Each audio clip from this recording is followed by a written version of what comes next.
Hi hello friends, ఈరోజు మనము నెయ్యి ఎలా తయారు చేయాలో చూద్దాము. నేను నెయ్యి తయారు చేయడానికి ఒక 15 డేస్ పాలపై మిగడని స్టోర్ చేసుకున్నాను. ఇప్పుడు స్టోర్ చేసుకున్న మిగడని మిక్సీ జార్లో వేసుకొని మధ్య మధ్యలో వాటర్ పోసుకుంటూ మిక్సీ పట్టుకున్నాను. ఇలా మిక్సీ పట్టుకున్నాక వెన్న సపరేట్ అవుతుంది. వెన్నను తీసుకొని బాండీలో వేసుకొని ఇప్పుడు స్టవ్ వెలిగించుకొని ఫ్లేమ్ మీడియంలో పెట్టుకొని వేడి చేసుకోవాలి వెన్నని.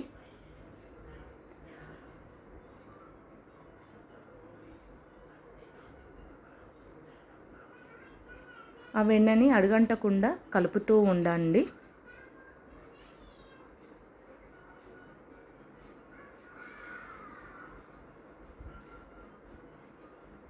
ఈ విధంగా కలుపుతూనే ఉండండి.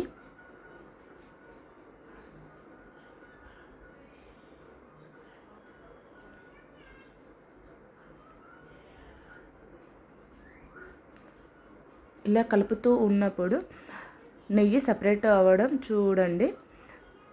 నెయ్యి సపరేట్ అవుతున్నప్పుడు మంచి అరోమా వస్తుంది.